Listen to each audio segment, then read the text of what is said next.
नमस्कार, आप देख रहे हैं 9 की 9 खबर। मैं हूं आपके साथ विभा उपाध्याय और बुलेटिन की शुरुआत इस वक्त बड़ी खबर के साथ। खबर पटना से, जहां सूत्रों के हवाले से ये बड़ी खबर आ रही है। पूर्व सीएम राबड़ी देवी आरजेडी की राष्ट्रीय अध्यक्ष बन सकती हैं। सूत्रों के हवाले से ये बड़ी खबर। आरजेडी के राष्ट्रीय अध्यक्ष के तौर पर पूर्व सीएम राबड़ी देवी को ये महत्वपूर्ण जिम्मेदारी दी जा सकती है। तेजस्वी यादव के नाम की चर्चा अब भी बरकरार है। राबड़ी देवी बन सकती है आरजेडी के राष्ट्रीय अध्यक्ष, लेकिन तेजस्वी यादव के नाम की चर्चा अब भी बरकरार और जल्द अगले आरजेडी राष्ट्रीय अध्यक्ष के नाम का ऐलान किया जाएगा। ये बड़ी जानकारी इस वक्त सामने, जिसमें सूत्रों के हवाले से यह खबर आती हुई आरजेडी के राष्ट्रीय अध्यक्ष के तौर पर राबड़ी देवी को भूमिका दी जा सकती है। राबड़ी देवी बन सकती है आरजेडी के राष्ट्रीय अध्यक्ष और तेजस्वी यादव के नाम की चर्चा इस बीच अभी भी बरकरार बताई जा रही है। और बहुत जल्द आरजेडी के राष्ट्रीय अध्यक्ष के नाम, इस नाम में कौन से चेहरे को शामिल किया गया, किसके नाम पर सहमति बनी, किसे ये बड़ी भूमिका और जिम्मेदारी दी जा रही है, इसकी घोषणा और ऐलान संभव। और संवाददाता अमित हमारे साथ इस वक्त ज्यादा जानकारी के साथ सीधे लाइव राजधानी पटना से जुड़ चुके हैं। अमित, इस चर्चा को हम यूं कहें कि काफी वक्त से हवा दी जा रही थी, लेकिन नाम कौन होगा, इस रेस में कौन आके बेटे के साथ अब मां का नाम भी जुड़ता हुआ, इस नाम के साथ कि अब राबड़ी देवी को यह भूमिका दी जा सकती है, बड़ी जिम्मेदारी दी जा सकती है, इसके पीछे की बड़ी वजह क्या दिखती है? बिल्कुल विभा, जी बिल्कुल विभा, यहाँ पे सबसे महत्वपूर्ण यही हो जाता है कि लालू प्रसाद यादव खुद जो है जब दिल्ली में वो थे, जब पटना आने वाले थे, तो उस दिन उन्होंने कहा था कि ये बकवास है और जब तक मैं हूं तब तक राष्ट्रीय अध्यक्ष के दूसरे की जरूरत नहीं है, दूसरे नाम पे सोचा नहीं जा सकता। लेकिन अंदर खाने से जो बड़ी खबर आई है, जो दर्शकों को हम बता रहे हैं कि लालू प्रसाद यादव चूंकि अब अस्वस्थ रहने लगे हैं और इसको देखते हुए राष्ट्रीय अध्यक्ष अगला कौन होगा, इसकी नाम की चर्चा जोरों से थी।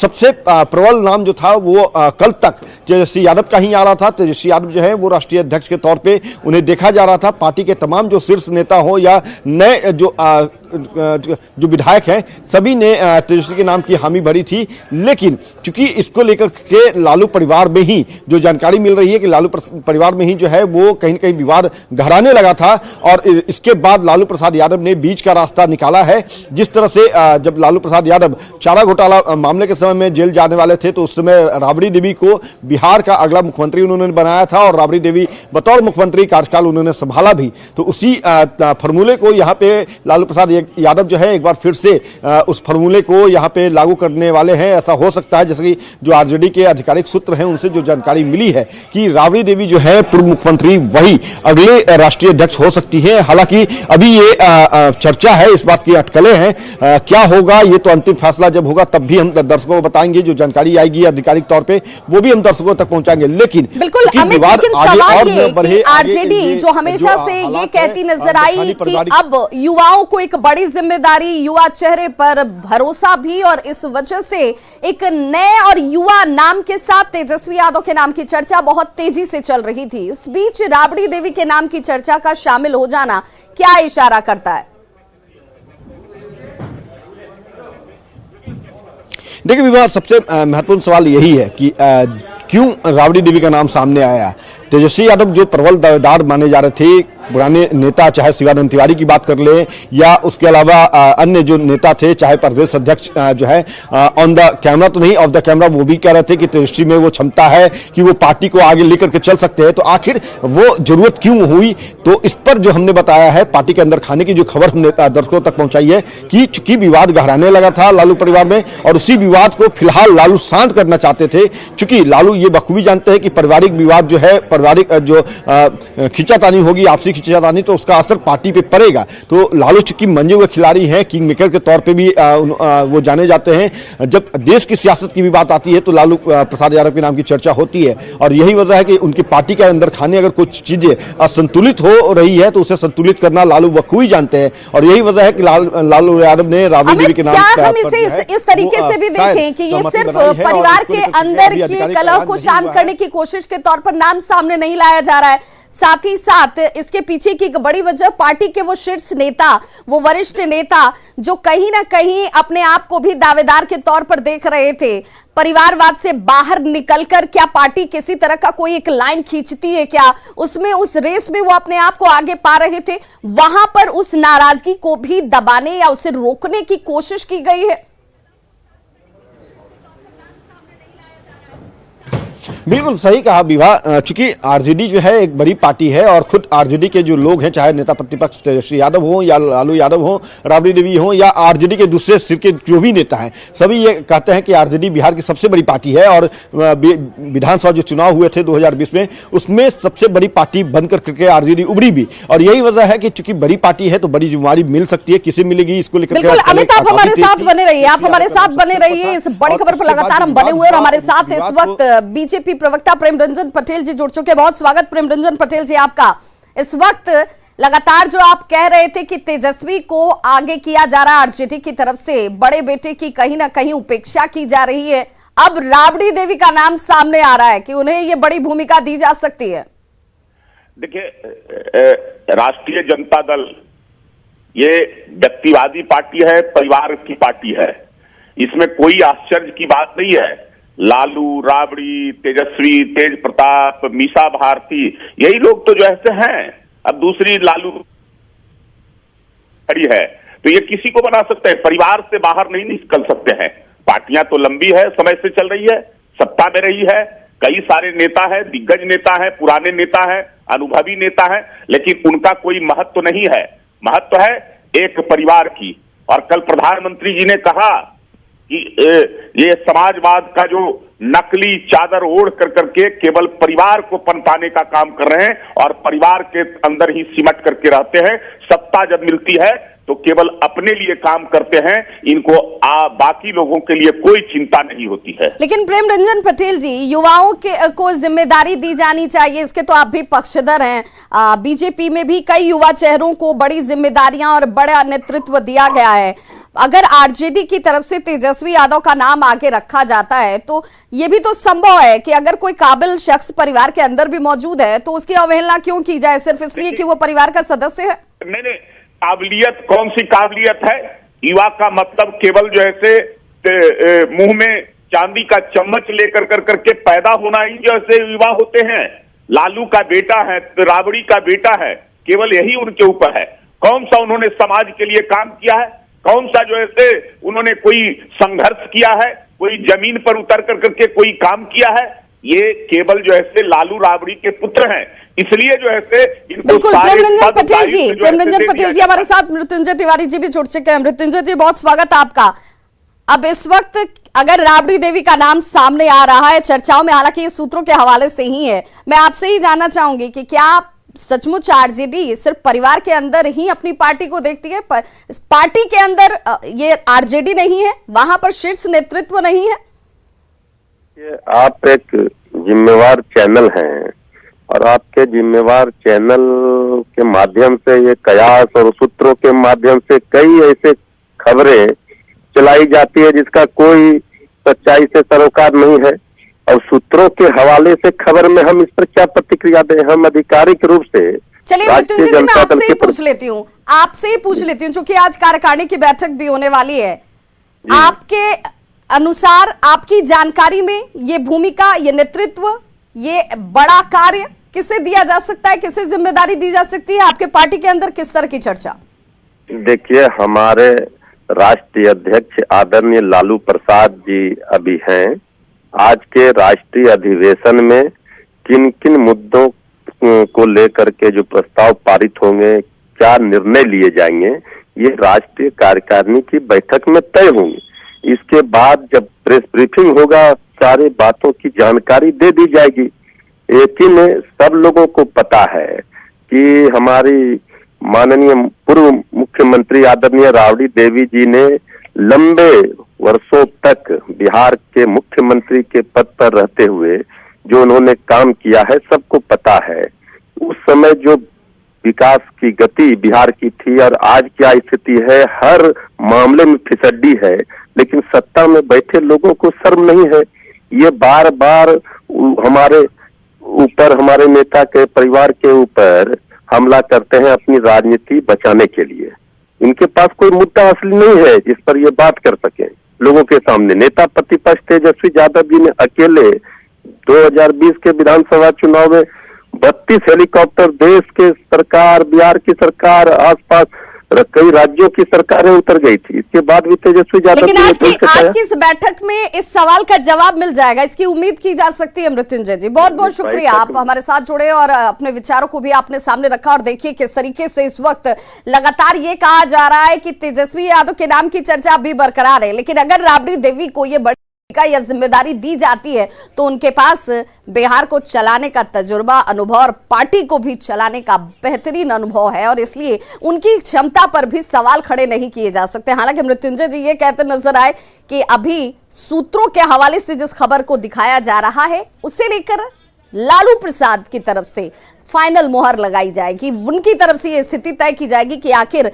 कौन इस भूमिका को निभाने जा रहा है। हमारे सहयोगी अमित हमारे साथ लगातार बने हुए हैं पटना से। अमित, मृत्युंजय जी ने तो भले इसे सिरे से खारिज कर दिया हो कि ये चर्चाएं सिर्फ चर्चाएं तक हैं, इसमें सच्चाई कुछ नहीं है, लेकिन फिर घूम फिरकर सवाल यही पहुंच जाता है कि नाम तो दो ही, या तो राबड़ी देवी या फिर तेजस्वी यादव। परिवार के अंदर ही नेतृत्व या फिर बड़ी भूमिका क्यों?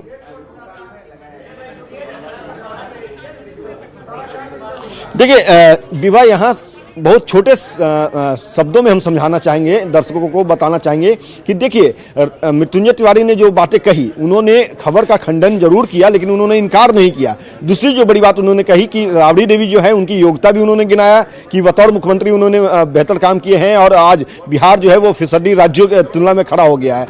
दूसरी तरफ जो तेजस्वी यादव है उनकी योग्यता, क्योंकि बिहार विधानसभा जिसकी लगातार चर्चा किया जा रहा है कि तेजस्वी में वो क्षमता है, जिस तरह से बिहार विधानसभा चुनाव में उन्होंने बेहतर प्रदर्शन किया, पार्टी को आगे लेकर के चले, सबसे बड़ी पार्टी बनकर के आरजेडी उभरी, तो दोनों ही चीजों पर वो बोले कि दोनों योग्य हैं। लेकिन सवाल यही है, जो सवाल यहाँ पे किया जा रहा है कि राबड़ी होंगी या तेजस्वी होंगे। क्योंकि आज राष्ट्रीय कार्यकारिणी की बैठक होनी है, हम तस्वीर के माध्यम से भी थोड़ा दिखाते विवाह कि देखिए यहाँ तैयारी जो है वो की जा रही है, चल रही है तैयारी, और थोड़ी देर में 11:30 बजे यहाँ लालू प्रसाद यादव आएंगे, दीप प्रज्वलित करेंगे और उसके बाद यहाँ पे जो बैठक है वो राष्ट्रीय कार्यकारिणी की शुरू होगी। उसके बाद चूंकि ये चुनाव आज नहीं होने हैं, चुनाव होने हैं, इसमें प्रक्रिया लगेगी, क्योंकि आज इसका राष्ट्रीय कार्यकारिणी का अधिवेशन होगा, उसका प्रखंड स्तर पर चुनाव होगा, जिला स्तर पर चुनाव होगा, उसका राज्य स्तर पर होगा, तब जाकर के राष्ट्रीय स्तर पर चुनाव होगा। लेकिन चूंकि अंदर खाने की खबरें जो है वो सामने आनी शुरू हो गई है, राष्ट्रीय अध्यक्ष लालू प्रसाद यादव जो है वो किसे अपना उत्तराधिकारी बनाते हैं, किसी दायित्व देते हैं। अगर राबड़ी देवी के नाम पर मुहर लगती है तो लालू प्रसाद इस बात को अच्छे से भली भांति जानते हैं कि इस नाम पर किसी तरह का कोई विवाद नहीं होगा, कोई कला नहीं होगा, पार्टी के अंदर कोई अंतर विरोध नहीं होगा और परिवार में भी शांति बनी रहेगी। बहुत बहुत शुक्रिया अमित इस तमाम जानकारी के लिए। अब देखना होगा कि आज जब राष्ट्रीय कार्यकारिणी की बैठक होती है तो लालू प्रसाद की तरफ से किस नाम को आगे बढ़ाया जाता है, किसे यह जिम्मेदारी दी जाती है, और इस खबर पर हमारी नजर लगातार बनी हुई है।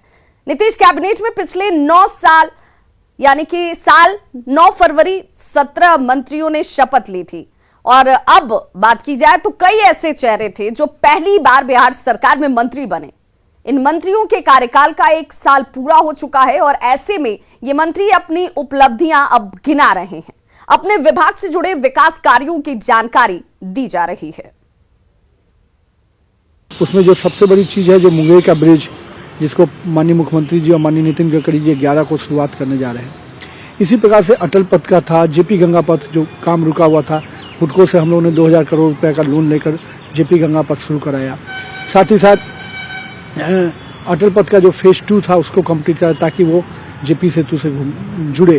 तो ये जो पुराने स्कीम सब थे, घोरघट का पुल था जो काफ़ी दिनों से रुका हुआ था, उसको पटना डोबी को गति दिलाना, महात्मा गांधी सेतु का सेकेंड अलाइनमेंट का जो ब्रिज था वो काफ़ी समय में पूरा हो, जिसको हम लोग इसी साल अप्रैल महीने में पूरा करने जा रहे हैं। 1 साल हो गया, 1 साल को कोविड ने काफी डिस्टर्ब किया, फिर भी हम लोग समझते हैं कि कुछ न कुछ उपलब्धि जरूर रही है। सबसे बड़ा हम लोगों के यहाँ था कि प्लांटेशन का, जो पर्यावरण को सही रखने के लिए प्लांटेशन की आवश्यकता होती है, तो 5 करोड़ का टारगेट था, जो मुझे लगता है कि 90% तक हम लोग अचीव कर लेंगे। 10% रह जाएगा, जिसको हम लोग साल के थोड़े दिन बाद तक निश्चित रूप से उसको अचीव कर लेंगे। विभाग का रोड मैप बनाया है, तो मुझे आपको बताते हुए खुशी हो रही है कि विभाग के अधिकारियों के साथ इस साल 1 लाख नियोजन मेला के माध्यम से रोजगार उत्पन्न करने की, रोजगार देने की चेष्टा ये विभाग करेगा, ऐसा लक्ष्य हम लोगों ने तय किया। ये गिनीज बुक्स ऑफ रिकॉर्ड में इनका नाम जाएगा। करने में सबसे न्यूनतम रहेगा ये गिनीज ऑफ बुक्स में जाएगा। इनका नाम गिनीज बुक्स के लिए होगा क्योंकि नीति आयोग ने जो रिपोर्ट दिया, इनकी उपलब्धि पर काला थप्पड़ मारने का काम किया है। तो सभी नीतीश कैबिनेट के मंत्री हैं जिन्होंने अपने 1 साल पूरे कर लिए कार्यकाल के और अपनी अपनी उपलब्धियां गिना रहे हैं, जबकि विपक्ष आरजेडी की तरफ से इसी कार्यकाल पर कुछ न किए जाने का आरोप लगाया जा रहा है। नवादा जिले में एक बार फिर से ठंड ने दस्तक दे दी और यही वजह है कि लोगों की समस्याएं एक बार फिर से बढ़नी शुरू हो चुकी हैं। देखिए जरा इन तस्वीरों को, जहां पर कोहरे की चादर में पूरा इलाका जो है वो ढका हुआ नजर आ रहा है और दिन में भी अब गाड़ियों को हेडलाइट जलाकर चलने की मजबूरी है। कोहरे की वजह से जनजीवन बुरी तरह से प्रभावित हुआ है और सड़कें हैं वहां पर गाड़ियां रेंगती हुई नजर आ रही हैं। नवादा जिले में एक बार फिर से मौसम का मिजाज बदला है और मौसम का मिजाज कुछ इस तरह बदला है कि लोग दूर दूर तक कुछ नहीं देख पा रहे हैं। घने कोहरे ने पूरे इलाके को अपने आगोश में ले लिया है और सुबह से ही घने कोहरे के कारण लोगों को काफ़ी परेशानियां हो रही है। मौसम विभाग ने जो पूर्वानुमान जो दिया था वो बिल्कुल सही साबित हो रहा है और ज़िले के जितने भी इलाके हैं वहाँ देर रात से ही घने कोहरे के चपेट में है और कई इलाकों में बारिश भी हुई थी। इस वक्त हम तस्वीर आपको नवादा के NH-31 बाईपास का दिखा रहे हैं, जहाँ आप देख सकते हैं कि वाहनों की रफ्तार जो हो वो बिल्कुल थम सी गई है और घने कोहरे के आगोश से पूरा इलाका जो है वो पट गया है। कुछ लोग यहाँ पे हैं, हम उनसे जानते हैं कि आखिर क्या कुछ परेशानी हो रही है। यहाँ तो हो रहा है, सर्दी बहुत आता है और यहाँ तो पूरा कुहासा लगा हुआ है। यहाँ आदमी चलने फिरने में तकलीफ होता है थोड़ा। कि मौसम के इस तरह से खराब होने से लोगों को काफ़ी परेशानी हो रही है और यह जो पूर्वानुमान जो है अगले कुछ दिनों का और बताया जा रहा है, तो लोगों को अभी ठंड से राहत मिलने नहीं जा रही है।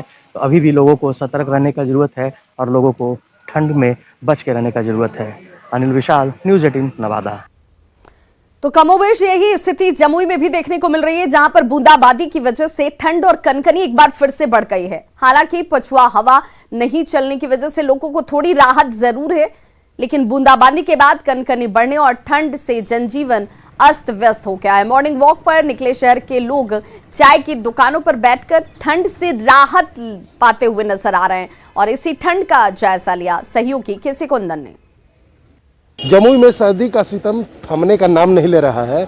जैसा कि मौसम विभाग ने अलर्ट जारी किया था कि 2 दिन बारिश होगी, तो उसका असर जमुई में देखने को लगा। बीती रात बूंदाबंदी हुई, देख सकते हैं कि सड़क भींगी हुई है और देखा जाए तो अभी भी आसमान में बादल है। और जहां तक ठंड की बात करें तो ठंड के कारण कनकनी आज फिर बढ़ गई है रात में बारिश के कारण और लोगों का जनजीवन अस्त व्यस्त हो गया है। और शहर की अगर बात करें तो शहर में देख सकते हैं कि सुबह सुबह जो लोग मॉर्निंग वॉक पर निकलने वाले लोग हैं वो सुबह मॉर्निंग वॉक पर आज कम दिख रहे हैं क्योंकि ठंड है, कनकनी है। चाय की दुकान पर घर से बाहर निकल गए तो चाय की दुकान पर आकर गर्मी लेते नजर आ रहे हैं, ठंड से बचते नजर आ रहे हैं, चाय पी रहे हैं। अजय, क्या ठंड का क्या असर है? ठंड अब धीरे धीरे कुछ कम हो रहा है, अभी तो असर है, कनकनी थोड़ा सा है। आज है बारिश हुई थी रात में हल्की बारिश हुई थी। हाँ। जी, तो क्या उसका असर क्या पड़ रहा है बारिश के कारण? बारिश का तो इस बार का कोई असर नहीं है इस तरह का। थोड़ा सा कल से के मुकाबले ठंडा बढ़ा है। ठंडा बढ़ा है? हाँ, कल से बढ़ा है। तो कितनी परेशानी हो रही है? सुबह सुबह चाय की दुकान पर आप नजर आ रहे हैं। परेशानी ठंड के कारण थोड़ा हो रही है, लेकिन अभी लगता है मौसम साफ करेगा। ठंड है, कनकनी है जी। तो चाय की दुकान पर सुबह सुबह देख सकते हैं कि चाय की दुकान पर लोग सुबह सुबह पहुंचे हुए हैं जी। क्या कारण है कि सुबह सुबह चाय की दुकान पर? हम लोगों का डेली रूटीन है मॉर्निंग वॉक करके। ठंड का क्या असर है? ठंड तो आज सामान्य है, कोई ठंड है नहीं। पूर्वा हवा के चलते मौसम शुष्क है। रात में बारिश हुई? रात में हल्की बारिश हुई। तो इससे बढ़ा है ठंड? नहीं, कोई ठंड नहीं बढ़ा, क्योंकि पूर्वा हवा चल रहा है इसलिए हवा नहीं, ठंडी नहीं। देख सकते हैं और इन लोगों का जैसा ये है कि जनजीवन अस्त व्यस्त हुआ है। थोड़ा हुआ है। ठंड तो है, दिख ही रहा है ठंड। शीत है, वृक्ष पर शीत है, घास पर जो है शीत है, ये सब ठंड का ही है। ठंड है और देख सकते हैं, हालांकि कुछ लोगों का कहना है कि उनको पूर्वा हवा के कारण ठंड कम लग रहा है, कनकनी कम है, लेकिन कनकनी है, जनजीवन अस्त व्यस्त है। ऐसे में मौसम विभाग ने अलर्ट जारी किया है। ऐसे में लोग बच बचा कर घरों से बाहर निकलते दिख रहे हैं। केसी कुंदन, न्यूज़ 18 जमुई। तो खबरों का सिलसिला लगातार जारी है, आप देखते रहिए न्यूज़ 18 बिहार झारखंड।